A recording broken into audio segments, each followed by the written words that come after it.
If you've been out to the lakeshore this summer, you've obviously noticed that the lake levels are very high, and it is the summer months that our water levels typically peak. By the time we get to the late summer, early fall, the water levels start to go down just a bit.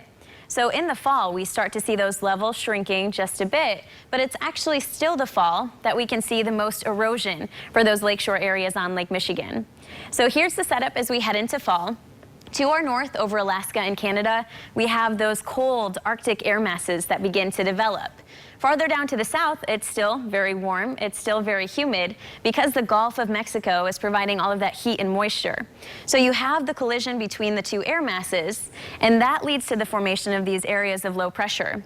So those systems formed by the Rockies, and then we have the jet stream, of course, which moves from west to east, and that carries the area of low pressure right over the Great Lakes region. The thing is, as those systems move over Lake Michigan, the water on Lake Michigan is still relatively warm. Again, we have that temperature contrast, and that helps things to intensify just a little bit more than they would. So those storm systems, already fairly strong, they tend to intensify as they move over Lake Michigan, and those intense storms produce significant waves, significant winds as well. So because of that, we can see some really strong storm systems in the fall that lead to some major erosion on the Lake Michigan shoreline.